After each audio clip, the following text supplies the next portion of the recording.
Yeah. You guys. All right. Now we're officially live. I also forgot to do some of my recording for Audacity.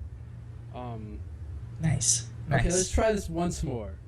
Hi, my name is Hippie, and this is the WeTheGamers podcast. Very first time, obviously, already having problems. It's a good way to kick it off. Anyways, let's just start. Viking, you just got back from like a bit of a long trip, eh? Like I did. You were gone for about a month, I believe. Yeah, it was about 3 weeks to a month. So, what exactly, like, because I don't know where you were living before, but now you're in Arizona, correct? Correct. Yeah. So, Devin, I don't think you know, but Viking is like the most dedicated streamer I know. He streams about 10 to 12 hours a day. Wow, very cool. yeah, we'll get into that in a little bit later, but Viking and Devin, like, what are your guys' thoughts about when you're first breaking into this? Like, I know for me, it's really tough to do, like, 8-hour days, you know, totally. every day, because I get really exhausted and tired, and it doesn't always seem like you're progressing, but I don't know. Yeah, I'll just share my thoughts on it. I mean, I find it hard to do those long streams because I find, like, I get so tired. Like, I find it hard to be entertaining for that length of time. Yeah. And then also, like, I'm balancing my YouTube on the other side of that. Yeah. Well, and that's something that Indigo does actually very well is, like, I was watching a stream at 4 in the morning last night. I was having a good time. So, but Indigo, do you just never get tired? I mean, I do get tired, but sometimes you get caught in the moment. That's like, fair. I think when you're streaming, you know, sometimes people, especially when you're new, you think about, you know, the viewers list, who's watching, how many people are watching, are they entertained? Yeah. Can I keep them entertained? But That's like true. the best way to go about it is just to focus on the game and be yourself, and the entertainment will come that way. Oh, for sure. I think that's totally. part of the reason why streaming is so exhausting to some degree, like when you're first starting out, is because you're always concerned and you're always watching. And I feel like that little bit of stress and anxiety that comes with that, like, are people liking this? Oh, like, yeah. It takes a toll. Some anxiety that goes along with it. I mean, you're putting yourself out there. Yeah, no, for sure. But, and anyone that's watching this, I'm sorry that we can't talk to you specifically. But unfortunately, that's just, we want to be able to put this on YouTube as well. So I guess I should also mention that, seeing as this is brand new. This is really new and exciting for me. I'm not used to like this. I'm very good at talking. So I think the hardest part about this for me is going to be like, okay, guys, you need to talk a little bit. So I'm not the only one speaking. Viking's first podcast. Yeah. But I don't know. Like, I also know that all three of us, like, I work part-time. Indigo, I don't think that you're working as of yet. So for us, No. this is like our job, right? Yeah, I This is treat it like- as such. This is our career that we've kind of chosen that we want to break into. We all take it very seriously. But there's a lot of struggle that comes with that, you know, being a streamer, and like, if you're making any money, if you feel like you're going to actually make this into a career, I feel like that's a big thing and I know that that's not why you do it. I know that. Yeah, I feel like when you're breaking in, you know, you got to do it because you love it. You can't do it because you expect a paycheck out of it. I think people like recognize that as being like not very authentic, and I think people really, that's what they're here for, is authenticity. You know, that's what they like about streamers and YouTubers. I totally agree with that. But I don't know. It's an interesting thing when you do decide that, like, you're going to do this professionally. I feel like the amount of work and effort you put into it really reflects in your stream. Indigo, I know that you specifically, like, even your backdrops, you put hours into that. And Oh, yeah. I remember that because I remember when you first started, and I first started watching your streams, and I was like, man, that is some, like, damn fine background you got there. And you were very proud. I mean, like, that's to me shows that if you want to do this, you need to be very, like, you got to treat it with the professionalism. And I think that's something that people don't understand. There's a difference between doing this as a hobby, and I mean, that's still good, but the amount of, like, the level of work and detail that actually goes behind the scenes to make these things work properly and nicely is pretty intense. So Yeah, you definitely got to put time into your brand. yeah, no, for sure. You have to kind of create that backstory to your stream, really. Yeah, well, you need something that people can get behind, other than like, hey, like, how's it going? I'm here. Playing Yeah. games. Well, and there's just so many people out there. I mean, Oh, people totally. are You're a drop in everywhere. the ocean. Yeah, exactly. Like I guarantee that all three of us have sat there with nobody in your room, and you're just like trying to talk and hang out by yourself. That can be the hardest part. I think that might be the hardest part, is when you're first starting. Oh yeah, I mean, I'll admit, I think it was probably the first month and a half. I was streaming with just people coming in and out of my stream. Yeah. And, it takes time for sure. Yeah, it takes a lot of patience and a lot of getting used to it. But I think that the fact that once you get to a point you just open up and relax, that really makes a big difference. Yeah, when you get a little more comfortable with it too, because at first it's like all different. Yeah. But you get comfortable with it after a while. You get used to it. And there's like a 30-second window. Like, I know myself, when I'm looking around and checking out new streamers and stuff, I give them about 30 seconds to impress me. And if I'm still in your stream after 30 seconds, I'll probably follow you and like hang out and listen and stuff like that. But it's hard, No one wants to come into a stream and that person just looking glum, not being like talkative at all, and just like playing the game. Yeah. Because they want an interaction. If they wanted to just watch the game, then they would just go watch like YouTube playthroughs of just the gameplay. I don't know. And that's another thing, you see a lot of streamers that they ignore the chat. Yeah. I mean, even small time streamers, they just like you're clearly talking to them, and then they just don't read chat. They don't talk to you. Exactly. Yeah. Yeah, I feel like the small streams tend to and need to have much more of a focus on the interaction. Like with the big streams, you almost can't keep up with the chat, but the smaller streams, like that's what people like about them, is that interaction. Feeling like they have some one-on-one interaction. Yeah. And I find personally the hardest part about a lot of this is just being able to work from home.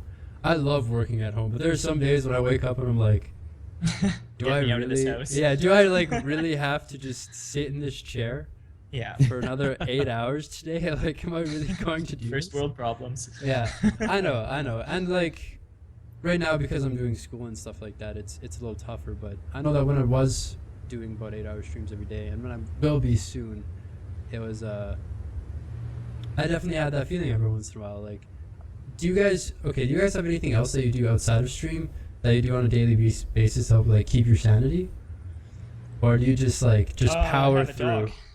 Yeah. Oh yeah, I guess so. Yeah, that's my sanity. I have a dog too, probably the smallest dog a Viking would own. Well, that's good though. I don't know. Having a pet definitely helps. Yeah, it No, gets other me than- out of the house. Yeah, Other than walk the that, dog. I mean, I occasionally go to the gym. There's a complex, there's like a gym in the apartment complex that I moved to. Okay. And so sometimes I'll go down there, but most of the time, streaming keeps my sanity, Yeah, that makes sense. Just the, talking to everybody that shows up in the chat every day. Yeah. These people keep my sanity. Yeah, no, that's true. Yeah.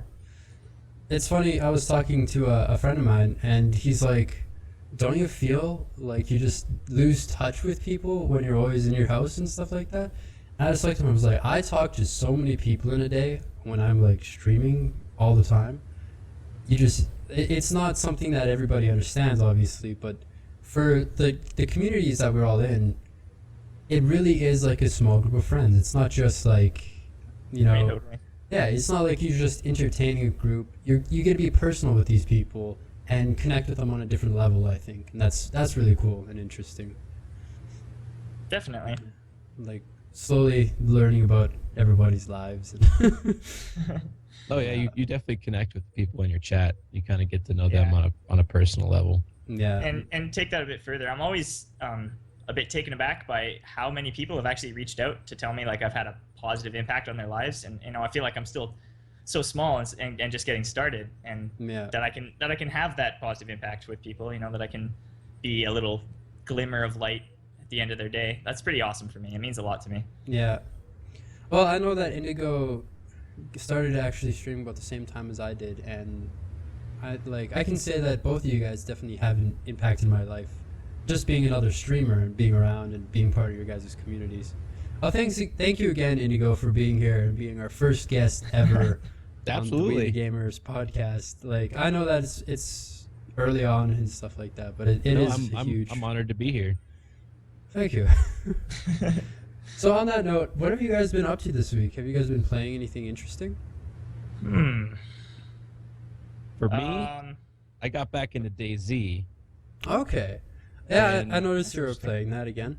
Yeah, I started playing DayZ again, and then more of Reign of Kings. But other than that, just DayZ and Reign of Kings really. And then The Forest. I started playing The Forest. Right on. How is it? Multiplayer though. It's a lot of fun. I haven't played the single player, but I've been playing multiplayer with friends. Okay. And, it's a lot of fun. Very much into the survival type games then. Yes. Yeah, that's generally my go-to. my wheelhouse as well. Yeah. Viking, well, how do you feel about all the new updates with DayZ and Reign of Kings? Like, I haven't played either of those games in a long time. I watched a little bit of what you were playing over the last couple days during stream, but like for you, do you think that these games have been really improving? Like, are they progressing in the right ways, I guess is the way to put it? Because like I honestly don't know because I haven't been playing. So it's hard to tell because that's the problem with alpha games is they're constantly updating the games, and it's always to the point where what they could add in one week they could take out the next week. And so that's what's hard. But Reign of Kings, I think they're going in the right direction. I think it's been a lot of fun because I haven't played the game since they did all the base defenses. Oh, okay. And they have a drawbridge finally. That's cool. I mean, there's still bugs in it, and they have new weapons and new servers can have mods now. Oh, okay. Which kind of sucks, but yeah, it just depends. But I mean, I don't know. I think Reign of Kings is going in the right direction, and at the same time, DayZ is going in the right direction too. Like I just played a lot of the 5.8 experimental patch. Yeah. No. And, there's a lot of new stuff that they're adding that I'm excited about. No, I gotta say, talking about DayZ, like DayZ is probably for me iconically in my brain like the first alpha I've ever played, and I know that games take a long time to develop, but like how long have we been playing DayZ, like the alpha version? Probably 2 years now. Ish. That we've owned it. I wouldn't call it playing. No, like yeah, like we've played it at first when it first came into alpha, and then like you could get the pre-alpha, sorry, and then we just played it when we first started getting into streaming really because it was something that we could both play, and since then we haven't really touched it as much. And I don't know, for me it just didn't really seem like it was moving a whole lot. And now I know that they have like a couple of vehicles and those sorts of things in there, but yeah, I remember when they added vehicles. I drove that very first truck once. Yeah, and then like that was pretty much it. So maybe we'll have to get back into that. Yeah, the V3S, the truck in DayZ is horrid. It's so bad to drive, and even now they changed it to where it's even worse to drive. Really? To where like if you hit like a little post or a wall or something, like even if it's not that hard. Yeah. Chances are that the front two tires are gonna implode, and then the V3S starts to leak gas, and then you can't drive it anymore. So, I feel like in a game like that where the map is so huge and so large, you need to have vehicles like within the game. I mean, it doesn't have to be something that you can find very easily, but when like one player is all the way across the map and you're trying to find that one player to play with him, that can be a huge like mission to do on foot. Oh yeah, so. It can take all night. Exactly. Devin and I had mini games, especially when we didn't really know the map at all, where we played for hours and hours and hours, and we never found each other. And when we finally got close, we'd die. So it's just like this. No, you would die. I would die. Yeah. Okay. Let's get it straight for the record. Zach would die, but yeah, no, and I do find that like that was just so frustrating for us that eventually it drove us out of the game, to be completely honest. I think that was a big factor for us, was we couldn't really fully enjoy it because we couldn't actually play with each other. Yeah, I never felt like I did anything except look for people. Yeah. And that was a big issue. Mind you, I'm terrible with maps and directions, so so that's partially my fault. Well, I mean, they do call DayZ They do call DayZ the running simulator. Yeah, So. Running Simulator 2015. A little bit, Yeah. a little bit. But That's I mean, one of the things is like DayZ. They've invested millions of dollars. Like a lot of Yeah. people call DayZ, they say it's a cash grab, and it's not. But like they've invested millions of dollars into the development of DayZ. They've hired 70 new developers. They bought wow. out the studio that did like the big game hunter, so they can Yeah. create the AI for the animals. Okay. And once they're doing a big update that's coming out soon, and it's going to be because right now the engine runs on DirectX 9, Yeah. and they're moving up to Yeah. DirectX 11 with DirectX 12 support. And once they implement that, they're going to implement new vehicles and bicycles and stuff like that. That To sounds make it much more easier Yeah. to get around the map. That sounds Yeah. fantastic. I feel like that's going to be a huge moment for that game. When, Absolutely. Like when it's finally to that point where it's really playable. Like because in some regards I feel like it is now playable, but it's not quite to the point where people like sit down and like, yes, DayZ, like let's do it, guys. So I'm sure looking there's forward people to out that. there that are like that, but yeah, not everybody's cup of tea. No, I know. I just think that as it progresses, the hype will increase. And I know that, like, as they make the game better, there'll be some people that will be upset with it as well. Be like, man, there's too many vehicles now. Like, this is too easy.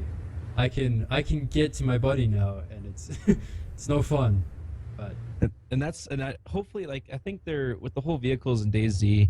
I just played in the 5.8 patch, the experimental that they just put out. It's not the stable yet, but they added to where you have to find like a battery and glow plugs and stuff like that to get a truck running. yeah, And you can Yeah. it's kind of like the DayZ like the Arma 2 mod. You can take the tires off of other cars and put it on. So you kind of have to work to get a truck running now. okay. So where it's not like you just find a truck and you can get in it and just drive away. Yeah. Yeah. So it'll And that's cool. still be difficult. Yeah, no, for sure. Yeah, no, like I said, DayZ for me is probably the longest alpha game that I've been a part of, and Oh. it has been very interesting to watch as it grows. Same with Rust. Rust is a really interesting game to watch grow out of the what is that called? Like the very legacy, from legacy to what it is now. But yeah, I don't know. There's a lot of interesting games that follow the same things. Yeah, Devin, I know that you've been playing Ark recently, as well as a lot of GTA 5. A little bit, yeah. I've been trying to get into it. I've had such a hard time getting past those first couple levels, for a couple of reasons. The game itself is quite difficult. Yeah. But also finding a quality server is quite difficult, and That's that's true. that's always a problem with survival games. Like I had that problem with Rust, and I played probably the most of Rust out of any survival game. Yeah. Well, I mean, like, it doesn't help that we played hardcore for like the first 20 hours. Yeah. So like every time we died, we lost all our levels and all of our Oh, stuff. I didn't And, realize like- that was like the hardcore server setting. I was just like, why is this game so hard? Yeah. How do you get to level 65 when I die at level 5 and have to restart Yeah. after 2 hours of gameplay? This doesn't Yeah, make pretty much. sense. Yeah. But Still, But that's an hardcore. exciting game. like Ark is a very intense game, I feel. Like I absolutely love it. I think that the hype behind it actually held up to kind of the product for once. Maybe that's just me, maybe I'm biased because I love riding dinosaurs. Like the whole concept to me Well, is just amazing. The But- concept has been attempted a couple times, but it's flopped, and so Yeah. I think that's why people are very excited about a game that maybe does well with it, and they've made a lot of money. Like Yeah. I can't remember the exact figure, but they made like several $1 million in their first week of sales. Yeah. Well, I know that they're pushing to be fully released by next year. And you can really tell, like, every time I log in, it seems like there's always an update, always new stuff. Always. Like, always Yeah, working towards I don't know that they'll be progression. fully released in a year. I mean, I don't either. knowing the track record of these survival games that launch in alpha, Yeah, they'll be pushed back, most likely. there'll but- be pushbacks. And honestly, if you're buying into an early access, I think you should be prepared for that. Like, you're buying yeah. into a test environment. You're not buying into a game. Never buy a pre-alpha game or a pre-access to an alpha game and expect it to run. Yeah. Period. Like, That's very true. like you should buy it expecting that when you log in, you might fall through the entire level the very first time you ever play it.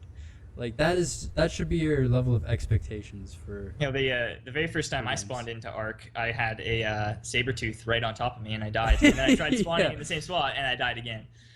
Yeah, exactly. And like that's part of being part of the like alpha experience is watching the games grow from the beginning. If it's not your cup of tea, just don't invest into it. Yeah, you should wait. Whether you want a polished game experience, wait for 1.0. Yeah, oh for sure. Because otherwise you're going to be frustrated. That's one thing too. Like when you invest in an alpha, you could be playing the game 1 week, but then their next patch could be so bad that the game's just unplayable for another week or two. Well, yeah, you just break it. It happens. That's one of the reasons why I took a 2-month break from DayZ is because I stopped playing at 0.55 and I didn't come back till 0.57. Yeah, and, that was a 2-month span, and that was just because what they did just made the game unplayable. Yeah. So. Yeah, for sure. All right, guys, we're gonna take a very, very quick break. It looks like there's some visual problems, so I just need to address those, and then we'll be right back. Talking about good. More games and more news. And welcome back, everybody. Like that took 30 seconds. I just wanted to try to fix some of the visual problems we were having. Viking, this picture I have of you is very much like an angry version of you. like I don't think I've ever seen you angry, but that's how I picture you in a medieval settings. Yeah, that was actually like the first piece of fan art that I received, and that was something that Melody drew for me. Oh, okay. Yeah, I absolutely love having a community. Like, I love knowing that there's people that I know, like, by name that will come by and stop by and we can chat. And I think that's always an interesting part for me about this stream game. Yeah, it's probably the biggest part for me is, I mean, like, I still have, like, such a small little group, but to me, it's so amazing that there's, like, 2 or 3 people at all that want to just hang out with you for a couple hours any given night. Just watch you play video games and talk. Yeah, no, for sure. For sure. Well, I mean, that's how I even met Viking, and I consider Viking to be one of my closer stream friends. Oh, yeah. So, that's just the magic of streaming. There's something magical about it.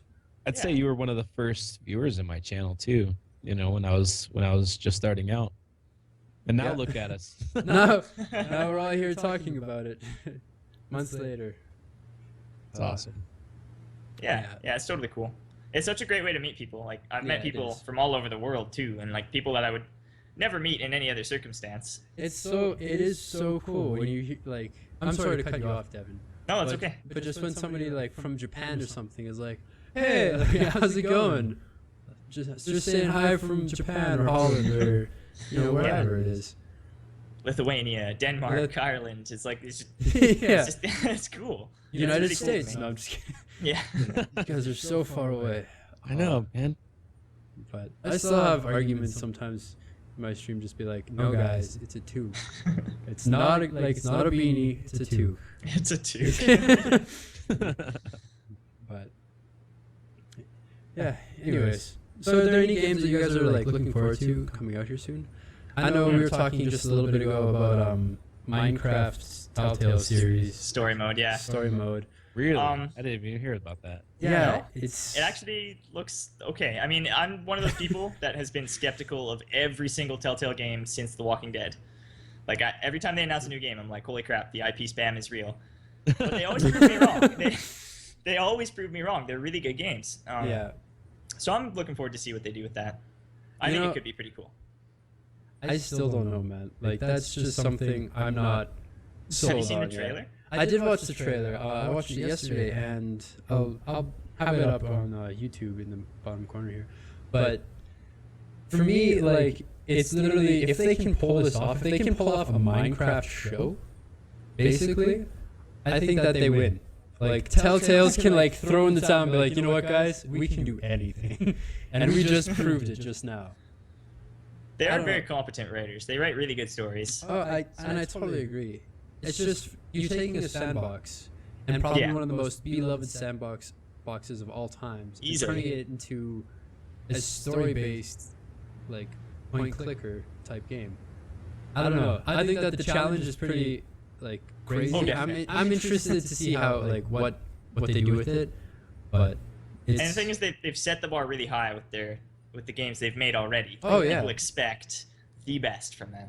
I myself have enjoyed playing the Game of Thrones series, and it's just like, I don't even watch Game of Thrones, but I was sold on the game. And that's, I don't know, they really are very, very well done. So very good at captivating you. Yeah. And I feel like there's so many games out there nowadays that just aren't good at captivating you, like keeping you interested for long periods of time. Yeah. So. Well, the game that I'm most excited about is Metal Gear Solid: The Phantom Pain. Oh, I'm yeah. a huge fan of Metal Gear Solid. That is my favorite game of all time, and I cannot wait for that.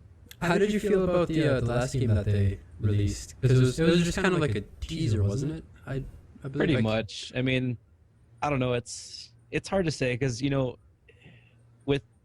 with Kojima separating from Konami, Yeah. and I feel like Konami was trying to get as much money out of Kojima, and I don't think that Kojima wanted to release it, but they needed to put something out to bring more money in. And that's one of the, I don't know if you guys know, but Konami isn't making video games anymore. I think they're switching to the mobile platform. Mobile. They're just doing mobile video games. Yeah, I heard that. Okay. So I don't know. Like that game, I feel like that you could call that a cash grab on Konami's part. And I don't know. Like it was still fun. It kind of showed you what was gonna end up in the Phantom Pain, but I don't know. It pretty much was you're just paying for a teaser game. Yeah. I mean, it was fun, but it wasn't. I wouldn't say it's a full, independent Yeah. Metal Gear game. You know, wasn't it like $45 or something like that? yeah, I do believe so. Yeah, it wasn't a full price, but it was enough that it was it's- kind of like, why am I paying this much Yeah, for it? it was taking- enough taking to make advantage of people the fan base upset. a little bit. Yeah, Yeah. exactly. Yeah. I don't know. It's like, you know, it's like some of Call of Duty's games. And I'm not saying if you're a Call of Duty fan that Call of Duty games suck or anything like that. But every so often they'll throw a game like Call of Duty Ghosts that nobody talks about. Because it was literally like, let's just throw this game together while we're working on other stuff. I think it was Well, even- Battlefield did something similar to that. I can't remember. Oh, you mean Hardline? Hardline, exactly, yeah. Yeah. Like they just Yeah. pumped out a That could have been game. DLC. Yeah, exactly. It just wasn't necessary for it to be a full game on its own. And Yeah. it's kind of playing on the fact that it already has a fan base. Like, I don't know if that's really fair to the fans, but the fans buy it anyways. The worst yeah, part 'cause, was I buy it. Yeah, exactly. Yeah, I can't say I- anything. I do too.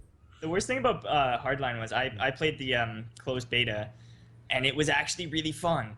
And it Yeah. just made me wish that it was DLC for Battlefield 4 because I really enjoy the Battlefield series myself, and I would have bought it, but the fact that it's like a full price title, Yeah. and then you know they're going to be releasing like 5 or 6 more DLCs down the line for it that you almost need to play if you want to keep, or need to buy if you want to keep playing on the servers that are going to be up. Yeah, for sure. Yeah, I've noticed that I've slowly been like headed towards more indie games just because I feel like the AAA games are all very either similar or they're like sequels. You know, like Assassin's Creed. I love Assassin's Creed. I've probably been the biggest fanboy of them forever.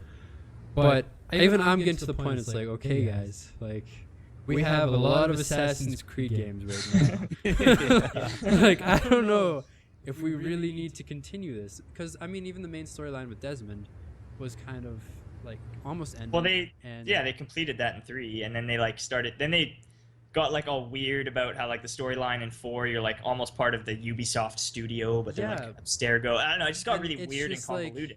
There wasn't and- like an actual story there anymore. Exactly. So for me, if the games don't get back to the actual story, then it's just basically saying to me, "Oh, this is kind of a cool concept. Let's keep it running, but take out the storyline." Basically, like, let's just go back in history and play as these characters. Whereas before, you were like Desmond, and you kind of felt the connection to him. You weren't sure if you liked him in the first one. By the third one, you're like, "Okay, you're kind of cool," and then he dies. You know, sorry, spoiler alert. Spoiler alert for anyone that hasn't played it, but for me, just ending a storyline like that and then continuing on the series without ever going back to the roots is kind of a slap in the face to me. And it's not that I don't love the games, it's just that I wish that they would at least continue on in some way. Because there's a lot of unresolved things in that game. So I'm hoping that they bring that back and stop these like side like Unity and Rogue and stuff like that. But I don't know. I think they peaked at 3 and 4, and they've just been riding the wave since then. You know, I think that those were four had the best gameplay, but 3 like finished the story. So what can they really do from there? Yeah, exactly. You know, I totally agree with that. I know that Brotherhood was probably one of my favorite games, and that brought in like a whole new mechanic. One was probably one of the most solid storylines, just because it was Ezio by himself, like the original. The Ezio storyline was really good. Yeah, so they were a very solid series, and they had a lot of really cool new mechanics to play with. But I feel like they're just at that point where it's just, all right, let's just pump out the next one. Like, let's new time, some new weaponry, and that's kind of Ubisoft's style, isn't it? It really is. They kind of. It's the trend of whole, like factory line of games. Like, it's the AAA trend right now. Call of Duty is doing it. Yeah. Well, Call of Duty's been doing it for years. They've got 2 different studios always working on a different game. So. Call of Duty's like the AAA game to do that. But you got Battlefield. You have, I don't know. Yeah, Battlefield. I mean, it was. Yeah. Battlefield 3 was a great game. Yeah. When they came out with Battlefield 4, I really think that was pretty much Battlefield 3.5. Yeah, exactly. Like, right? what did they add? They added Levolution and like some like new mechanics, but like there was really nothing. I mean, the graphics were a little bit different. Yeah. You know, but there's really nothing new. Especially with the terrible launch they had. Oh yeah. After like 7 months, 8 months, the game did have quite a few significant updates, but by then they lost so much of the player base already. I feel like honestly, the only games that should be able to get away with it to that level would be sports games.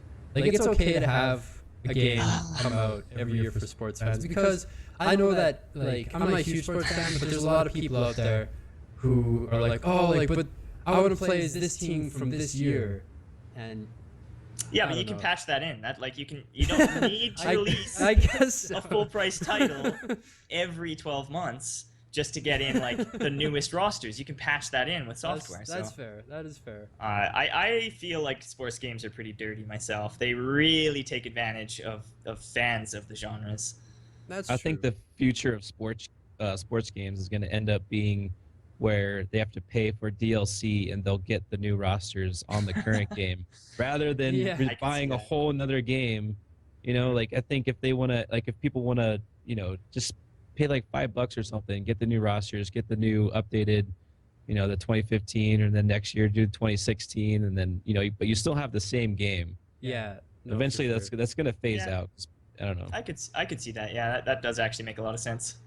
Yeah, no, I agree. It's just like, I don't know. There's something about it. I know that for the first time ever, like the FIFA game that's coming out is going to be a big deal because you can play as a woman, from my understanding. And that's a huge deal that now women are now like in sports games. Yeah. And able to play. I don't know, like the fact that I can sit down with like my girlfriend and she can play her favorite FIFA team. I don't know. I don't know. I think it's very progressive, and that's exciting to me. Well, it's something that makes me wonder why it hasn't been implemented already. Like, is it really that difficult to implement, you know, female player models? And exactly. I think that it's just like our culture's had such a focus for a long time on the male aspect of sports, and it's finally shifting to both. Like, even the UFC is very similar to that. Yeah. Like, UFC actually had a statement right at the beginning that was like, no, women are not going to ever fight, and now one of their biggest fighters that they have is Ronda Rousey, who is indeed a female. I think she's a beast, but yeah, she's pretty intense. She'd kick my ass. So, yeah. Yeah, those are some of the women in the world that you don't want to mess with ever. But yeah, I don't know. Sports games. I've never been a big sports game person myself. I used to be more into like RPGs, and now I don't know. I just play whatever's available. Speaking of RPGs, nobody is making like a good JRPG game. Like, right? It's so long. A JRPG, just a good old style JRPG. That's all I want. Honestly, that's all I want. Yeah. I would play the hell out of that. Yeah. Or on PC at least. Like it's just like doesn't exist on PC. You have to go to Nintendo for those. Yeah, no, it's true. It's just like, where are our classic games, basically? You know, it's just not the same as it used to be. Which isn't a terrible thing, but I think people kind of have come away from gaming, and it's all about, let's make it more realistic, guys. It's like, well, no. Make me a good game. It doesn't have to fit this exact criteria of like an FPS or whatever genre.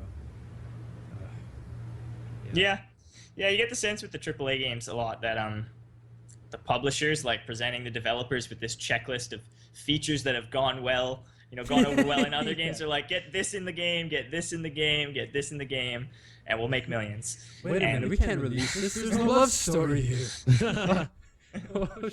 Okay, well, yeah, no, for sure. But I don't know. I mean, there are games that are very unique, but there's all kind of more in the indie. Like Splatoon was a fantastic new styled game where it's just running around with paint. That's brilliant. Yeah, Nintendo's actually been killing it lately. They're coming out with a lot of really good games. I feel like Nintendo fans are pretty pleased right now. Yeah, no, for sure. I think that Nintendo's been doing a fantastic job, as they've always been doing. They've always kept to that route of let's make things fun. I think that they go for the more cartoony look though, which is why they haven't fallen into that trap as much of let's just make it as realistic as possible. There's another thing there too. With these new, pretty games, like the high spec games, I find the specs of games are being driven up, like the demands on your PC are being driven up without any actual improvement. There are old games that look so good, and they don't demand all of your PC's resources and then some. They don't make your computer just cry. Yeah, right. But these new games like Arkham Knight, it doesn't look that much better than some older games, but it just completely shits on people's PCs. Sorry for the swear words. No, it's true. But it just surprises me. It's like they're asking for more and more resources out of your PC, but they're not actually making the games that much. I don't know. It feels like we're hitting that point of diminishing return. Do we really need a photorealistic game, or do we need good gameplay that runs well? Yeah. Going back to the sports, looking at chat here, they made a really good point. Each individual player, you have to pay them to be in the game. So I guess that if you wanted to bring women as well, all of a sudden you have to pay that much more money. So you have to spend more, millions of dollars more to bring in the whole other side. That might not be as profitable. So I think it makes sense to target the audience in the way that they did it in the past. I'm still happy that they're moving towards bringing in women into sports, but I felt like that was a fair point. We should include that within the conversation. So okay, but yeah, it's true. Anyways, something to consider. Yeah. How long have you been playing games, Viking? Oh man. Since you were a wee baby? I remember. Yeah, I remember. I think, what was it? I just remember playing video games on my cousin's console, and I think it was a Super Nintendo Entertainment System. Oh yeah. And then from there, I remember getting a Game Boy. The original Game Boy, the original big blocky, yeah, and I still have it. Believe it or not, I still have it. That's awesome. I spent many hours on Pokemon Yellow on one of those things. And let's just say I was really young, and I got frustrated with games at an early age. And I'll tell you a funny story. It was like a Frankenstein game. I don't remember what the name of the game was, but I got so mad at the game that I decided to tie the Game Boy to my bike, and I dragged it around the block in my neighborhood because I was so frustrated with the game. But I never did that again. Boy. But Yeah. Seriously, I did. I showed that Game Boy. But no, that was probably my first it's not really a system, but it was my first gaming experience that I owned. And then from there, it was the Sega Genesis, and I played that a lot. Oh yeah, good old Genesis. Oh yes. Yeah. Oh man, I spent many hours on that stupid Game Boy.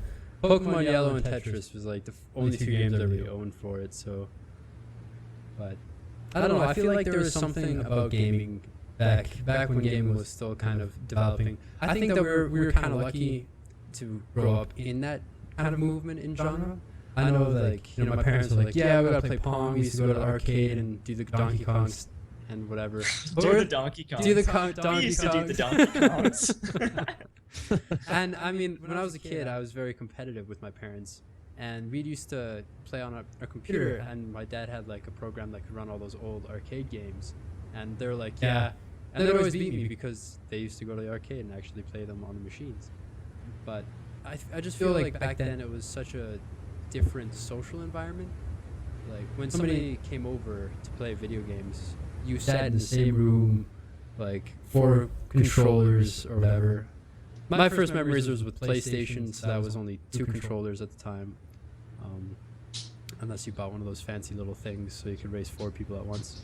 But I don't know. I just remember how magical it seemed as a kid to have all those things coming together. Yeah. Save up all your allowance and finally buy a single game after like 2 months of saving, and then have your friend come over and just beat it together. And yeah, like I can't imagine what it'd be like to be born into what we have today, like all this crazy high fidelity gaming.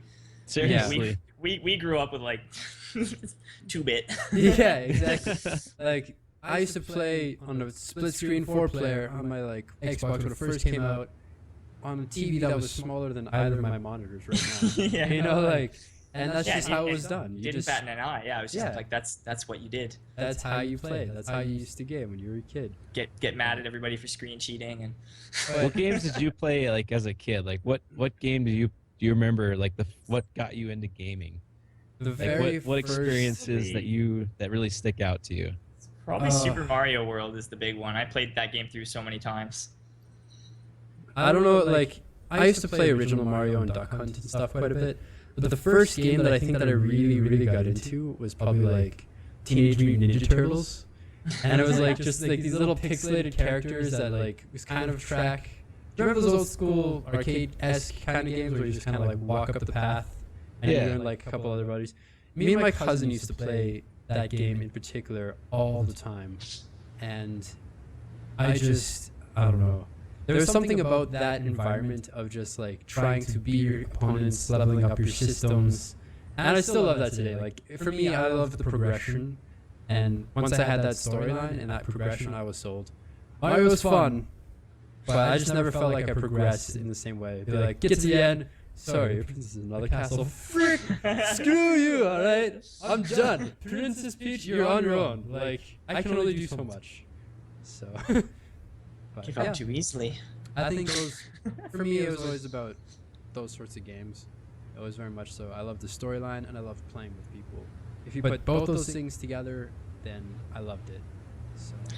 Well, yeah, for me, I played Super Mario with my dad and my sister, and like it was just what we did. It was like a family kind of thing. We just sit down and play it together, and we played through it so many times. Like it's just the memory that sticks out for me. Yeah, it's classic. And I think that's what it is. It's the memories. What about you, Viking? What was like your game? Well, I have 2 specific memories. Like I remember the biggest game that stuck out was Metal Gear Solid. And I just remember it was like me, my mom, and my cousin, and like we would stay up all night until like the sun came up, and we would like use like the old like the guides that would help you get through the game, which I don't even know if they sell those anymore. Yeah. But like I just remember like just how captivating Metal Gear Solid was, just the story. Like it was just such a deep, storytelling game. And it really stuck with me. And ever since then, I just, I fell in love with video games. But before that, I just remember N64 playing Gauntlet. Oh, yeah. Gauntlet Legends with my friends. Yeah. It was just like Red Warrior is about to die, and just like when just getting to the end level like that. I just remember all 4 of us just playing that game, and that was so much fun. Exactly. That was the environment back then. I feel like I wish that there was more of that now, but now it's online, so it's a different kind of interaction. Yeah, developers are afraid of split screen, like because they're like afraid to sell 1 copy of the game and give away 4. Like, and that sucks because that was such an integral part of like growing up. That was what made games so cool. Was sharing it with 3 other people, sitting on a couch and playing with 3 other people or 2 other people, however many people you had. Just sharing that experience. Like that was, almost the whole reason. To do it. You and your buddies, like if you really wanted to get out there and like bring it up that next notch, you'd have your 2 Xboxes like hooked up together, and then you go like 4 on 4 like gameplay, and that was crazy. That was intense, you know, back in the day, back before Xbox Live or any of that stuff. And there was just something about that experience. Even to this very day, my favorite game probably is called Conflict Global Terrors, I think is what it's called. But it was literally you and 3 other people, and it was all split screen, and you each had a role to play. So, you know, you and your 3 buddies, at least for me, I think that's why it sticks out so much. Because me and my 3 cousins sat down, and we just worked together. You know, we actually got to sit and talk it out side by side. It wasn't just like, you know, over the mic, like, all right, Viking, you got the left side, I got the right side. I'm counting on you, but you know, there's just something about being together that really made it special, I think. Yeah. Yeah, I agree. I don't know. Definitely. I'm kind of curious as to like what it would be like growing up in today's age where everything is so faceless, almost. Not even faceless, but just the actual interaction is virtual as opposed to side by side. I don't know if that really changes anything. I don't think it really does. I think it's just like a different. I wouldn't say it's worse, but I'd say it's definitely different. Yeah. I think like the core experience of video games is still that it brings people together. Yeah. Like that's still what's so magical about games for me. You know, and why I stream, you know, while we're on the topic. But Oh yeah. Oh, for sure. But yeah, it is a shame that it seems like split screen is a thing of the past. Except for dancing games. Like there's like a You want to dance with some friends? You can do that anytime. No, that's just Dance Revolution. Oh, I yeah. just brought that to mind. Did anybody get that? I had that for the Xbox, and I had the mat, and I just would play that. Tiffany actually has the mats and like the whole 9 at her place right now. So every so often we bring out the mats. Like, challenges me. My only experience with DDR was at an arcade. It was like one of those actual like really big machines, and I just remember like you know, fumbling my way through it because I had no idea and I was just terrible, and I was on like the lowest difficulty and missing everything. And there's this girl like probably like 4 years younger than me waiting for me, and this was like 6 years ago at the time, so she was pretty young. Yeah. And she's like waiting in line super patiently, and I finish and I get down and she goes up there and just like cranks it up to extreme and then just like busts kills a it. move. Like, Yeah. it was nuts. It was nuts. But that's my only experience with DDR is in the arcade. Oh man.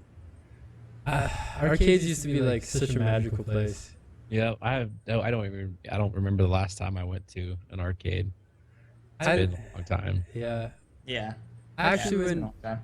fairly recently, and I sat down and I played a game with Tiff. Like we spent, I don't know, $20 on coins to beat the one game. But there was just, besides that one game, that one like experience, there wasn't that much that I felt like the arcade had to offer me at this point. I mean, I know that there's on this topic, there's a place opening up in the States. I can't remember exactly where, but they're making a virtual arcade.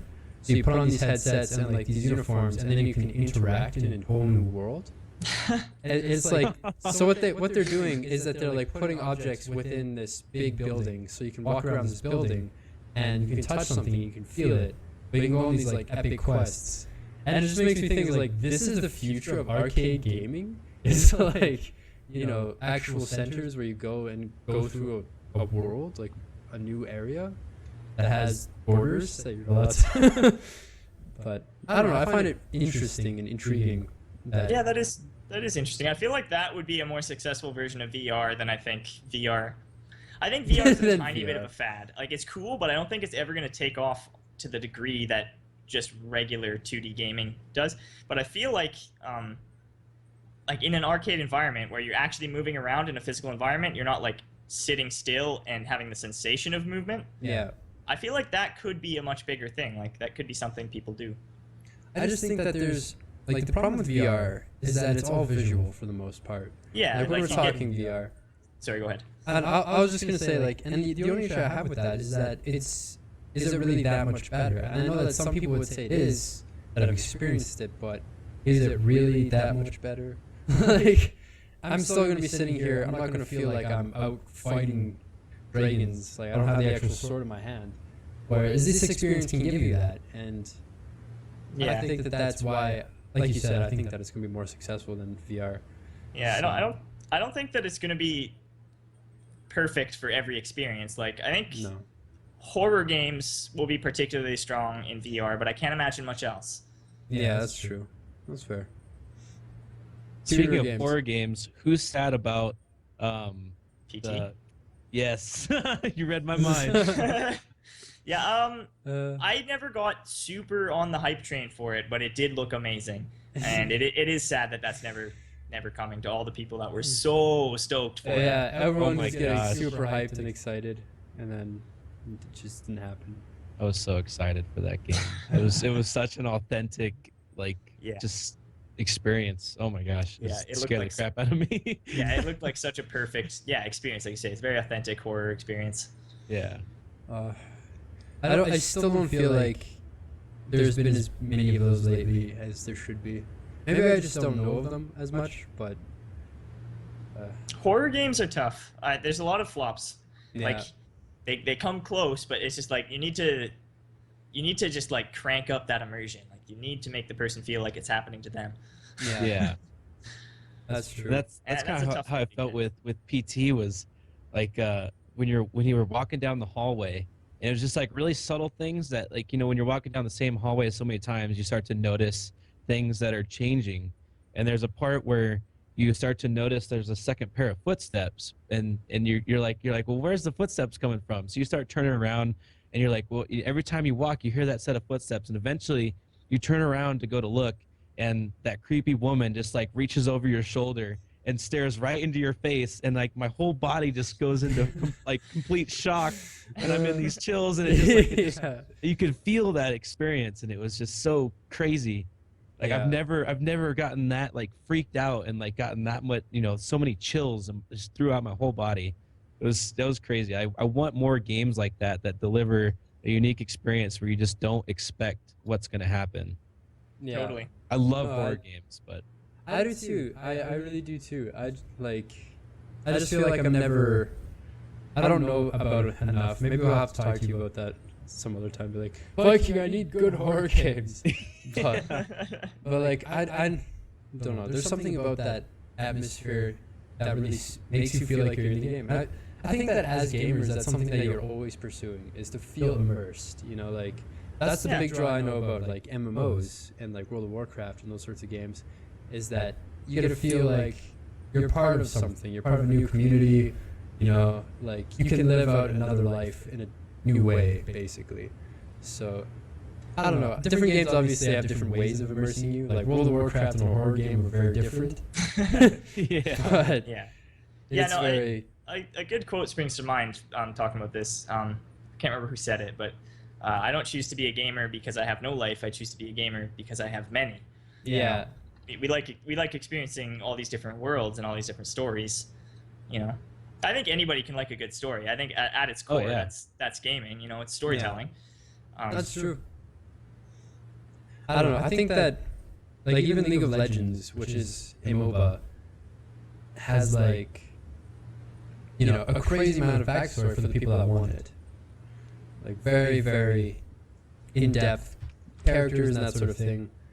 And They definitely I don't go know, into like the it's- character descriptions and the backstories. yeah, so that when you're like, you can actually have more of a connection with the characters you're playing, and you're like, oh, this guy's so cool. Like, do you know like what Fizz's actually story is? It's so cool, man. You got to read up on it. And the amount of fan work that goes into it, I know that that's a big part of it.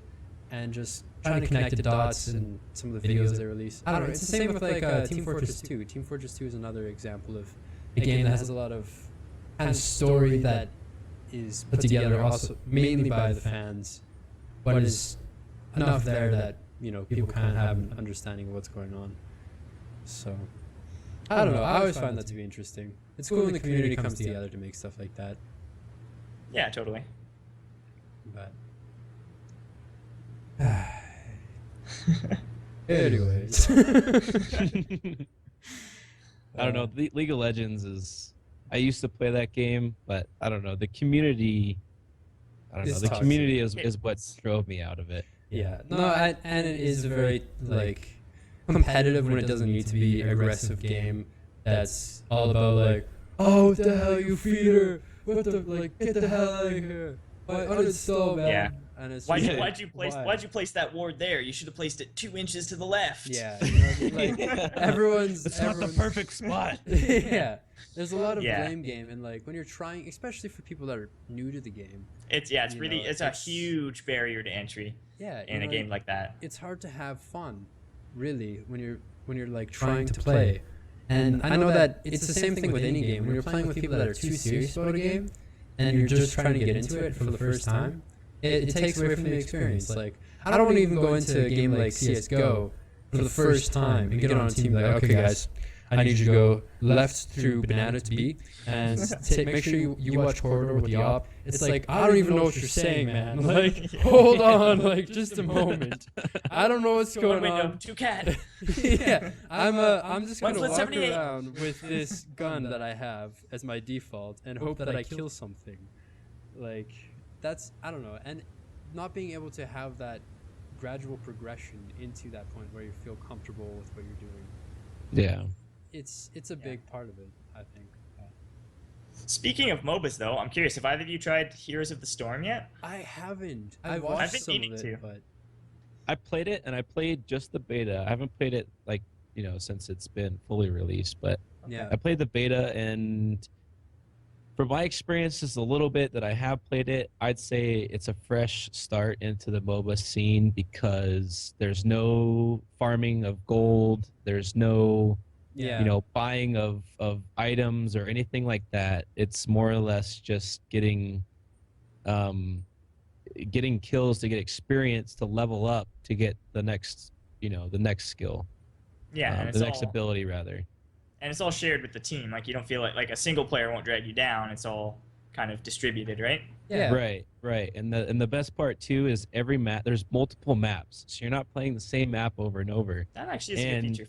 Each map has like objectives that you have to play toward that'll give your team an edge, on like for example, like you have to collect, like you kill spiders on this one map, you collect these crystals, and your team can deposit these crystals into this crystal collector or whatever, and when you have enough, the spider queen comes out and it will help you push the minions back, and you get sort of like a team buff. So it's actually like, fun.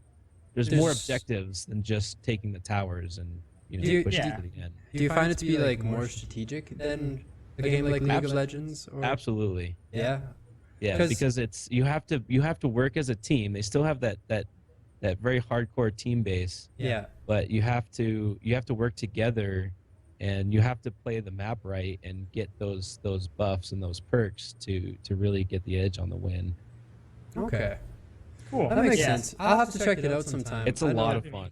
I did hear like it's No, sorry. Go ahead. I was just gonna say I did hear that it was very fresh. It was very new. It was like totally different concept. So that's all I was gonna say. Yeah. It's a blast. Yeah, I was just gonna say it seems like it's designed from like the ground up to not have that major barrier of entry for new players. Like it's right. Without necessarily sacrificing depth, but it just seems like there's not as much. Like it's not as overwhelming to just jump into. Yeah, that's fair. Yeah, I'd say it's worth checking out for sure. Cool.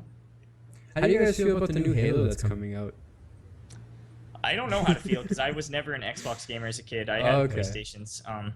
I played a tiny bit of Halo at a friend's house, but I don't know. I guess I'm lukewarm on it. I just like. So me and Devin are on the same page. I'm a PlayStation guy myself. Okay. I did play like Halo 2, and I did play Halo 3. Like I did.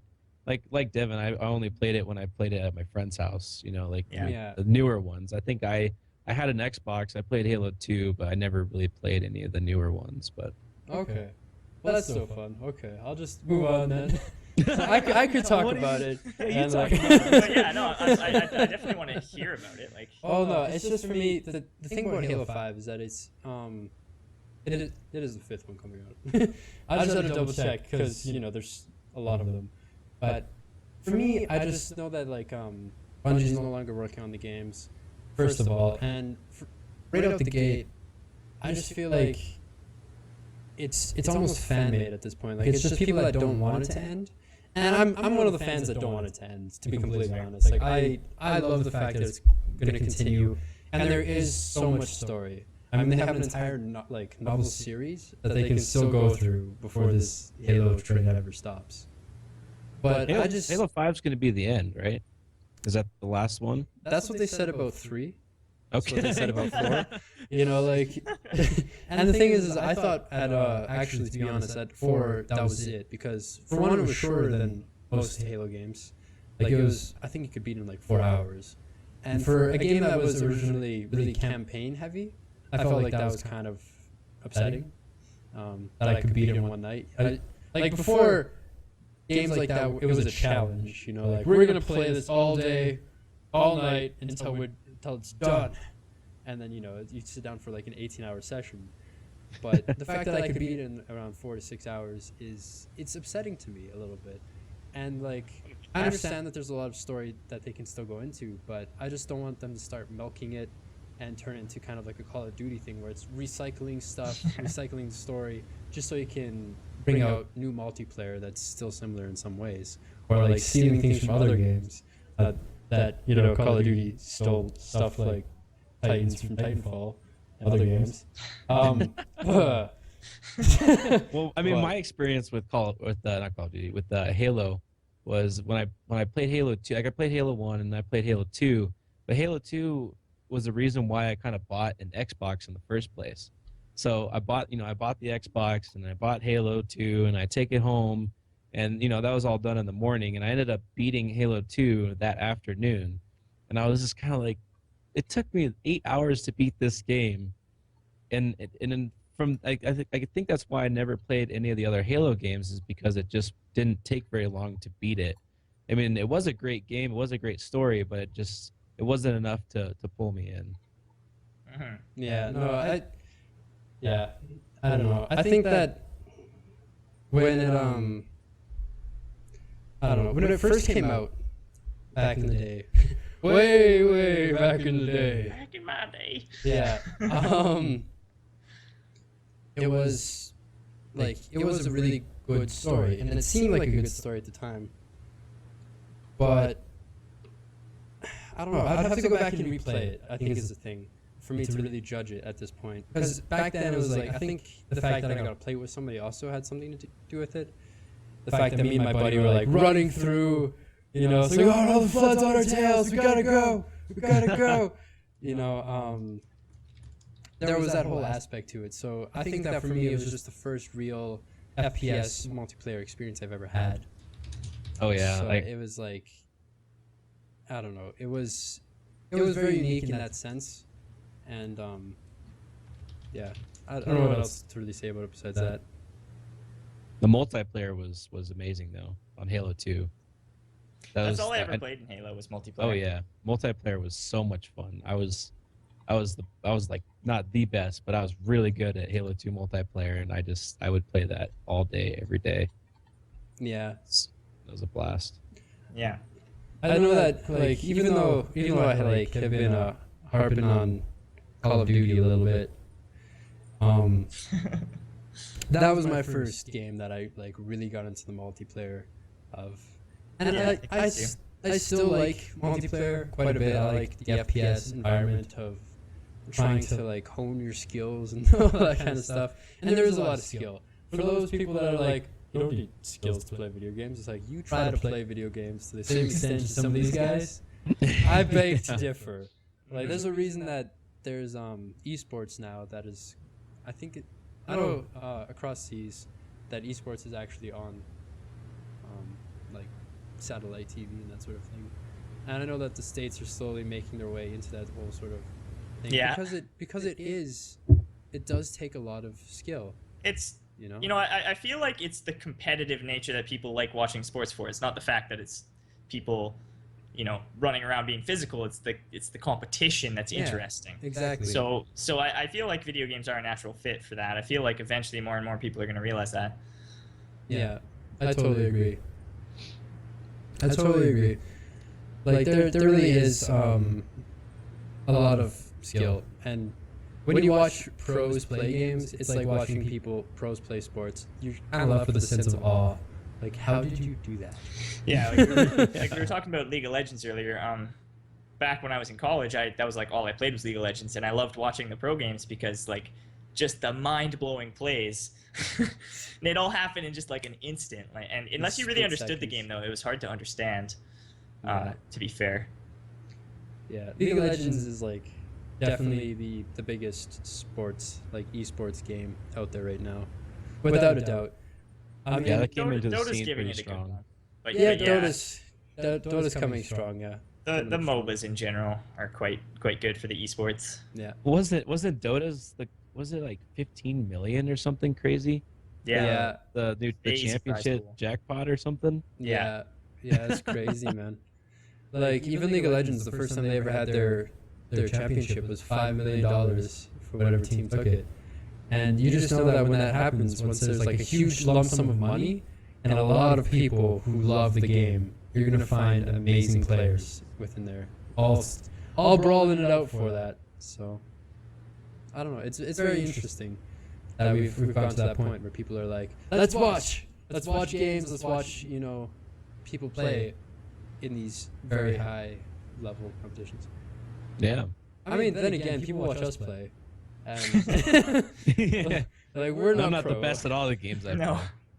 I'm terrible at most games. When I first started streaming, I used to play with Devin all the time, and this was way before Devin even started streaming. And I used to always call us the Noob Lords because I still call us that. Oh yeah, because we suck at every game we play. Like we love it, we enjoy it, we like look at all the mechanics and all that stuff. We might not comment on it, but we love games as a whole. Like we like looking at every part of it, but we suck at them. That's okay. Yeah, I play games to enjoy them, not to be like 100% efficient at every time. But I've actually had people comment on my stream that they find it a lot easier to watch me because I don't care if I, fuck something up. I'm sorry for swearing again. Holy shit, Devin. Man. But on the other hand, like people like watching like the high tier pro play, but they also, if you're just sitting back and relaxing, you don't want some guy who's super intense about his game. It helps if they're a little more laid back and they're not as what's the word I'm looking for? Not as uptight about it. Well, there's a lot of people who will like sacrifice their chat in order to play their game, and that's just something that I don't feel like you should ever have to do. I don't think that should ever be even a choice. As a streamer, as a professional player, it's obviously different. But as a streamer, you should never sacrifice talking to your chat for playing a game. Obviously right now we can't really chat with our chat. But that's because we're chatting with each other about our chat. So it's a little different. And I mean, Inception kind of going on. Yeah. And I mean, there's a lot of struggles from this end too. I mean, every so often you get somebody that you might not necessarily want to deal with at the moment. Like someone will come in or start spamming something, and you have to be able to keep a level head and like, I'm sorry, but yeah, please. Not flip out on them like you may want to. Exactly. And I mean, I think that's got to be one of the harder parts about when you're first starting out and you don't have any moderators, you don't have anybody, is that someone can come in and just harass you. And you can't do anything about it, really. Like, you can time them out, but then the only person that's talking to you is now timed out. So, I don't know. Struggle. Man. Yeah, struggle for real. I don't know. Yeah, most of the time, like the people that come in and try to troll my chat, I like to troll the trolls back. I keep them around a little bit longer because I don't know, for me, it's funny that someone would take the time to just come in and troll a chat. Yeah. So and then I don't know, like it doesn't really affect me. It doesn't hurt me at all. Like it doesn't matter what they say, but if they start to be offensive to like my other viewers, that's when they'll get timed out or banned. Totally. But if they're just messing with me, I just mess with them back, and I kind of get like a bit of an enjoyment out of it because it's just funny when you control the trolls and then they end up leaving. You're like, well, I just won that troll battle. Yeah. It's just I don't know. Like you thought you were so powerful. Yeah. Yeah. That's how I deal with trolls. I troll them back. Yeah, I do find it interesting that like that's a good time for them. Like they want to spend their evening. Yeah. Like I don't even know how to really describe it. Just yeah, just trying to abuse, trying to get under people's skin. Yeah. Like that's their idea of a good time. Yeah. I find that pretty interesting. Yeah, I don't know. It's that whole power of being just a name, like Being whatever you anonymous. want. Yeah, being the whatever you wanna anonymity, hiding behind the internet. be. Yeah. I don't know. Yeah, it's interesting. It's a lot of fun. But yeah, I don't know. What's like the strangest moment you ever had streaming Viking? I feel like you have to have like one solid story of like, I don't know what was going on right at this moment, but Strangest moment. I don't really know. Like I feel like I'm such a strange person that I can't. Pick I just can't. one. I can't Yeah. pick just one because I think sometimes my streams can get very strange. I don't know, man. Nothing really comes to mind. Alright, I can't think of anything. Maybe I just do really odd things sometimes on stream. Yeah, like what comes to mind for you? Like what's I- an example for a strange moment of the I hippie think game? the strangest moment I ever had was when I first started out and I was just kind of like playing, and I was playing with Devin, I believe. We were playing Civilization on Sunday because we used to do social Sundays every Sunday. And this crew of probably like 4 or 5 people came in. They were all fresh faces, and we were all just laughing, and like it was just crazy random bands. And it ended with me reading like a paragraph or 2 out of 50 Shades of Grey. So- I remember that. So it was like that was a weird kind of night for me. It was interesting. Obviously, it was still somewhat tame, but I don't know. It was a weird moment to be reading 50 Shades of Grey. Yeah, that is a bit weird. Yeah. I don't know. Like I get a lot of just sporadic moments in my stream. Like sometimes Shocker, I think you know Shocker McGavin, Yep. but he'll come in my stream and he'll post like metal videos. And Okay. and so like you know I have long hair, so like sometimes he'll start posting the metal songs and I'll play them on my stream, and sometimes I'll start whipping out the hair and start doing the windmill and headbanging. And, Yeah. you know, sometimes I'll play like you know dance music and I'll just end up dancing on stream just cause. If I had $1 for every time that I was dancing, I tell you, I'd be twice as rich as I am now. So it happens. I mean, my streams are all over the place. They're sporadic. Anything can happen. Yeah, that's good though. That's the way it should be. Yeah. You should be open to random things.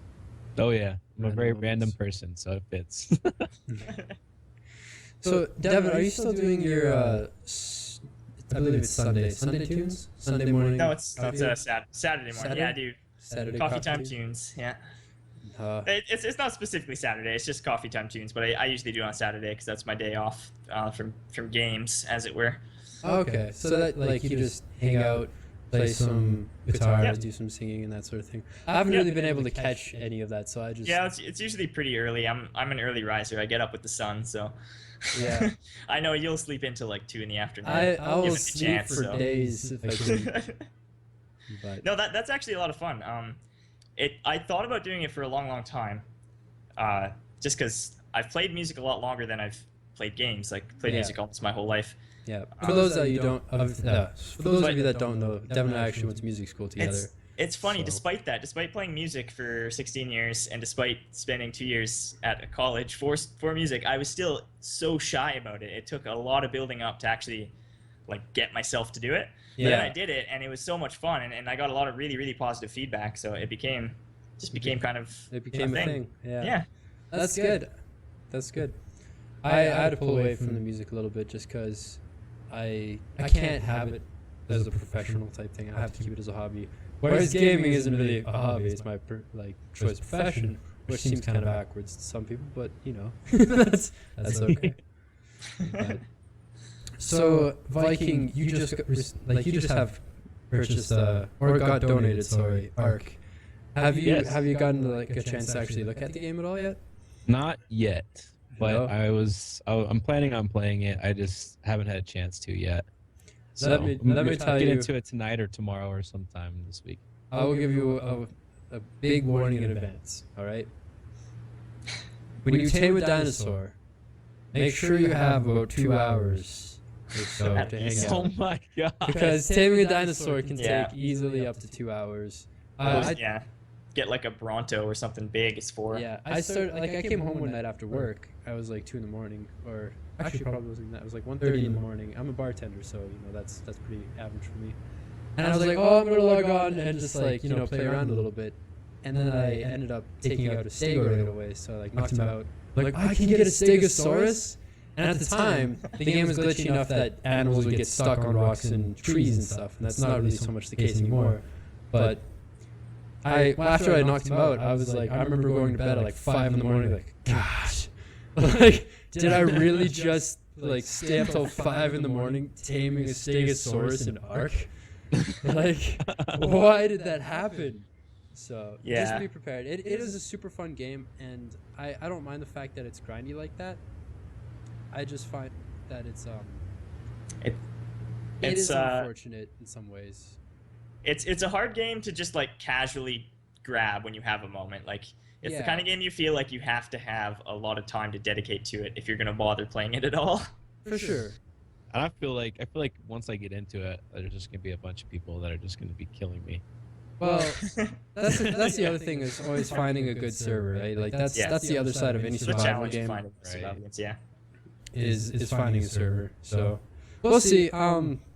Obviously, like my problem with the game is that I have like 4 servers that I'm playing on. I have one that I play with Devin specifically, and then I have like a hardcore that Devin doesn't really like. But I like it because it adds a certain level of like importance to staying alive.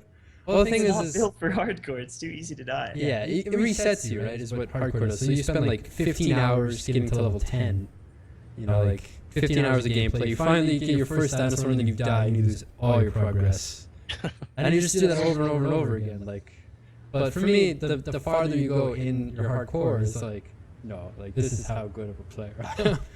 But, yeah. But then again, I mean, Devin also prefers the PvP side of things, whereas I don't as much. I like to play more so about gathering, showing my own skills, and like competing against the dinosaurs, whereas Devin's like, I like to play with people and against people, and having more of the interaction with actual. I like having the risk of losing things, because otherwise, what's the point of spending 30 plus hours to get to level whatever, you know? Yeah, exactly.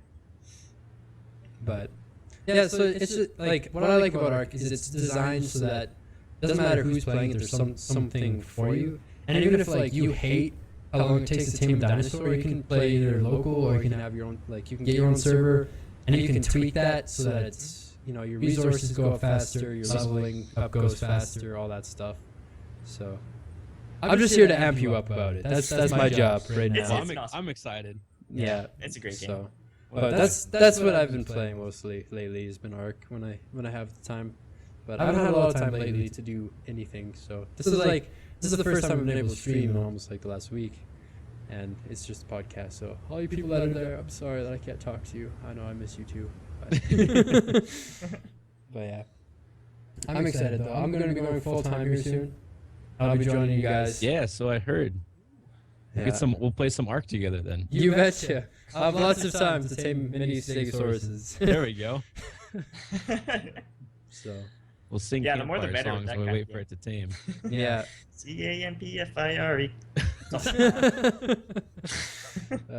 Yeah. S-O-N-G song. There it is. Yeah, I had to think about it for a second. Song requests, guys. I don't know if I can do song requests again. Like it's I like trolly. It, but there's just too many people that come into my stream and then put on a song that I have to be like, okay, guys, I gotta skip this song. And then it comes on again like 4 songs later. It's like, guys, I can't do this. I don't know if I can do song requests anymore. I mean, sometimes it's good, but sometimes you get the people that play Neon Cat song. Yeah, exactly. I always just looked at it like, I'm just gonna avoid the trolls. I'm just gonna open up Spotify. Get my own playlist. Get Spotify going, get your playlist, get it really nice and controlled, Being in a controlled environment helps. But I know people love song requests at the same time, and that's the hard thing for me, is people come and be like, hey, can I play the song? I'd be like, Tell me what the song is and I'll look it up for you, but I'm not going to put song requests back on. I'm sorry. I'm done. You guys ruined it for me. I tried extremely hard, but I completely random note. I made the best sandwich today. Yeah, you were telling me about it in my chat, and God, you made me hungry. That's not fair. Go ahead, tell me about it. I'm already hungry, but tell me about it. I was just like, I was really proud of myself because I'm not somebody that typically cooks. But like what I was doing before is I'd come home and I'd be starving, so I'd take like a nice freshly baked baguette, but every day at the restaurant we get new bread, right? So bring that home and cut that in half, and I was like, I can't eat this good of quality bread and not make like decent quality food. So then I don't know, like fried up chicken and like a ginger, like dash of limes and Cajun spices. I don't know. Just really, really putting in the effort, and it's so fantastic. And I love food. I realized just today. So if I give you my address, can you send me one? Yeah, I could send you the recipe if you. There you like. go. It's still cheap, and that's the thing. Put it on is, some like, dry ice and just send it my way. Yeah. No, it has to be cheap for me because I'm poor. I'm a streamer. Like I'm poor. I eat cereal and peanut butter and jelly. So Yeah, exactly. that's the joke in my chat. Is every time I go AFK, like, what, you going to make a PB&J? Like, Yeah. damn right I am.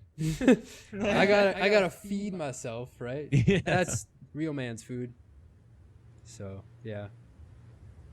Yeah, I don't know. Food's good.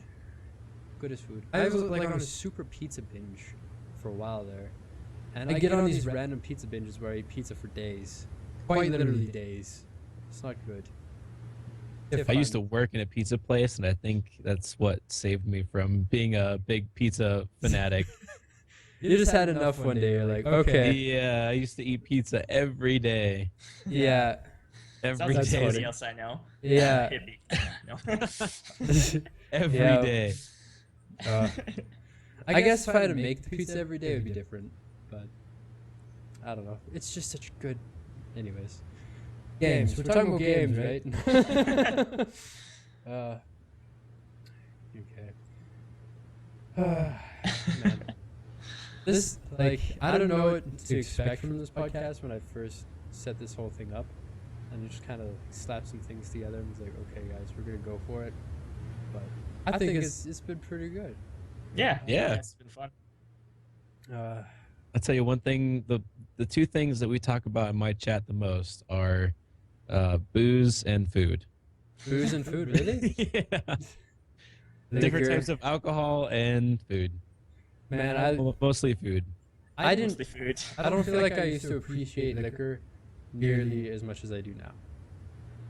Like, now that I'm a bartender and I've tried like probably 50 types. I saw in your one of your vlogs that you had like a bunch of bottles of alcohol on your bar. So it looked like you were like making your own cocktails or something. Yeah. Okay. So the story behind that is when I first started bartending, I didn't know anything. Basically, what happened is a good friend of mine and my cousin was like, I need somebody I can trust. I know you have no skills, but I need someone I know that, like, if I can't make it to work, I can be like, I need you there now, and that you'll go. I need somebody that I can rely on. So he's just like, do you want to be a bartender for me? And I looked at him like, I don't know the first thing about it, but sure. So basically what happened is I slowly collected like a bottle every time I went into work. I just take it empty. And that's what I have now is like a whole lot of bottles that are all different so that I can practice with water, like making random drinks. I don't need them anymore because I'm pretty good, guys. Like, I don't know. I don't want to brag or anything. No, but to be honest, that's what they were there for, is just for practice, and I like the looks of them, so that helps. Yeah, there's some cool liquor bottles out there. I like collecting cool bottles. Yeah, it's cool to have like a glass bar, not like a real full bar here. I feel like a bit of an alcoholic, but collect empties is good. I don't know what kind of alcohol it was, but there's a bottle that I had for a long time. I ended up throwing it away, but it was like a green liquid, and then you push a button on the bottom, and a LED light would turn on, and the whole like bottle would light up. Oh, that's I forget cool. what it's called, but it's like some like Asian, like a Japanese name, like Chinu or something. I don't remember. Yeah, I don't know. Some sort of sake. Japanese. I don't know. That's still something I've never tried is sake. I'd love to try sake. Sounds delicious. That stuff's good. Warm though. Yeah. Hot sake. Yeah. Oh, okay. It's good. I know that you're a big mead fan. I don't think I've ever had mead. Oh, that's another thing I really want to try. I wish I had more to contribute to this conversation. I'm like not a drinker at all, but totally I really want to try mead. Mead is so good. Yeah, I had a cousin who got like Right. just a tiny little bottle of it for like a wedding gift or something a couple of years ago. What is mead even like? Like, not to interrupt your story. I'm sorry. No, it's The story wasn't really going anywhere. it's very unique. Just take. I don't even know how to explain it. Like, if you like the taste of honey, you'll like the taste of mead.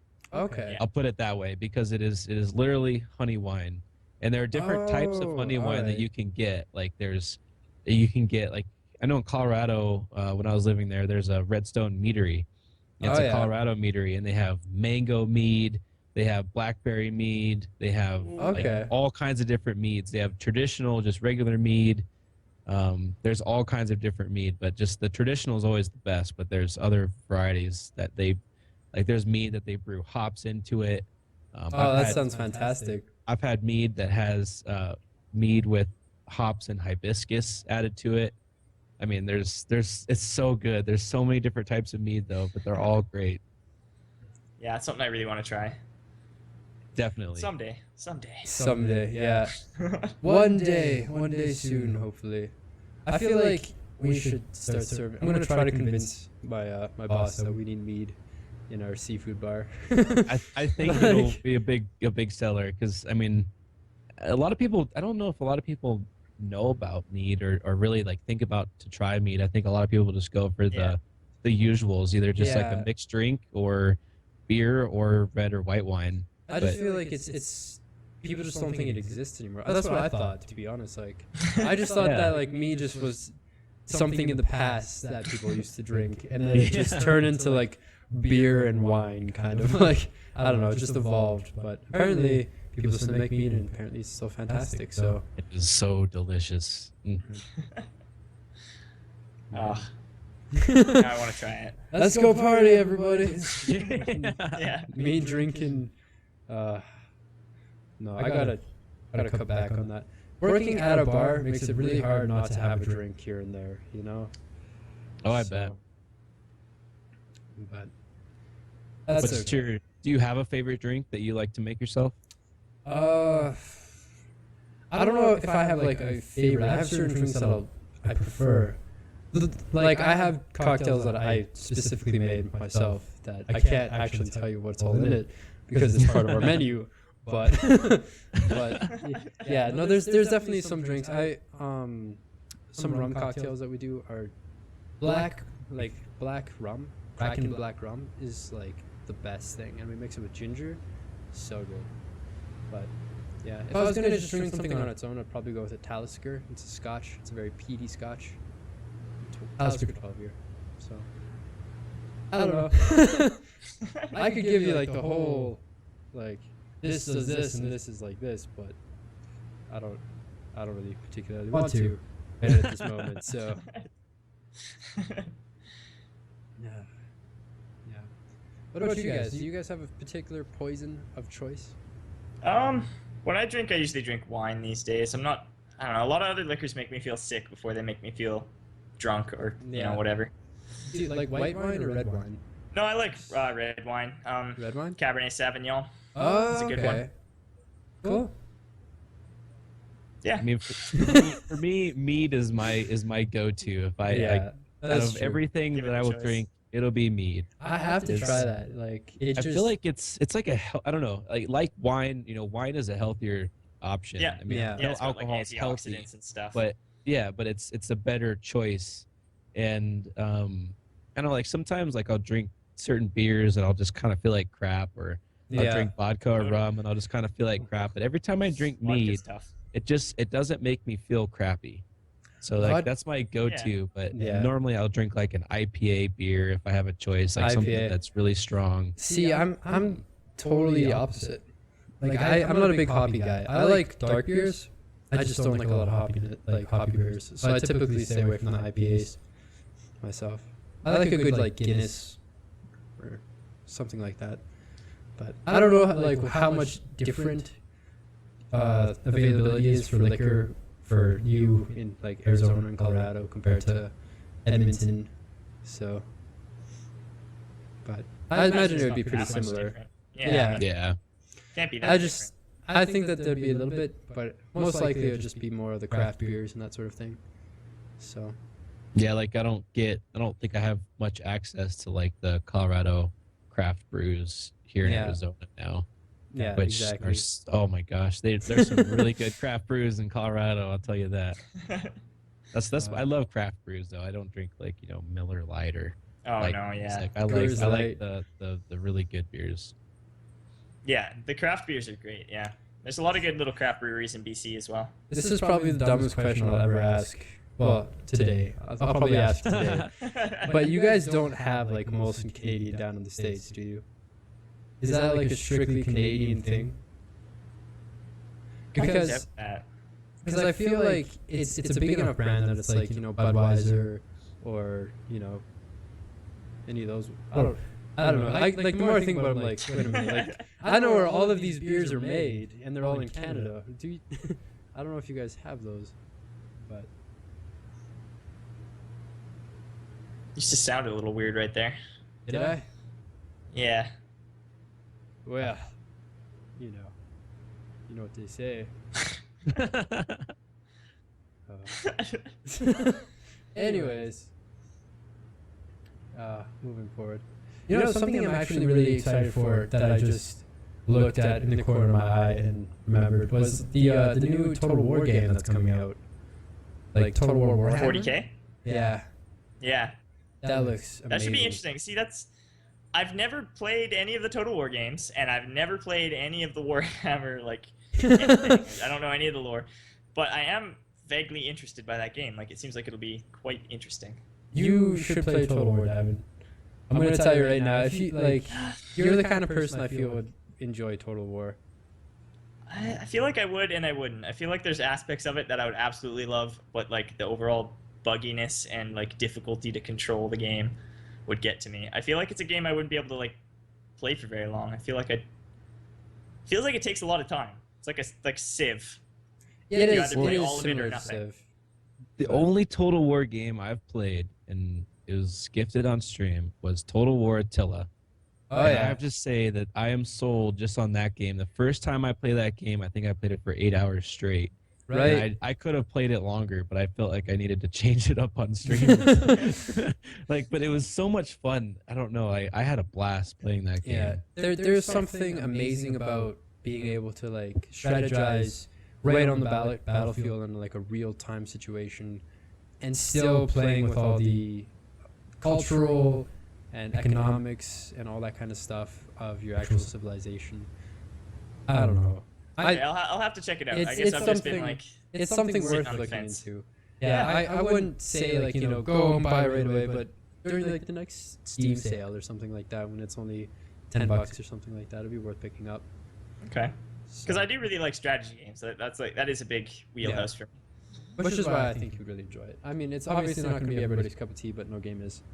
So. Well, the one day there'll be a game that everyone's like, this is just the best game ever. And then it'll be the apocalypse. So. Hell will freeze over. Hell will freeze over, yeah. That will be the day hell freezes over. But. Anyways, guys, thanks so much for joining me on this podcast. I think that an hour is pretty good for. It feels like it's been more than an hour. Yeah, we're at hour 44. Hour 44. There we go. It's a pretty good long podcast. Yeah, there we go. I forgot that I stopped the podcast like after the first 45 minutes to like fix some of the issues and then continued on after that. It's like, I had an hour and something. But thanks so much for coming out, guys. Thank you, Vin. I know that you're going to be here hopefully every week. Yeah, I'll do my best. Thank you so much, Viking, for being our first guest ever. Absolutely. And coming out. Thank you for inviting me. So this was a lot of fun. Yeah. So my name is Zach. I'm the Hippie Gamer. You can follow me here on Twitch. You can also follow me on my YouTube. I have lots of vlogs getting more personal about who I am, what I do. Also lots of fun gameplay. That is VinnTheGamer. You can find him at VinnTheGamer on YouTube and Twitch as well. Super awesome content creator, good friend of mine. Thanks, man. We've been doing this for quite a while. Even when we weren't really doing this, we were still doing this.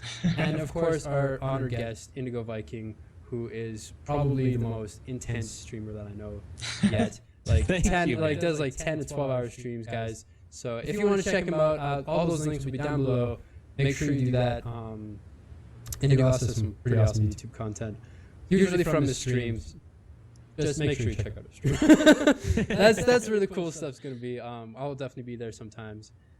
Anyways, guys, thank you all for coming out. This has been We the Gamers. It's us gamers talking about games and other things. Until next time, take care, guys. Much love. Peace out.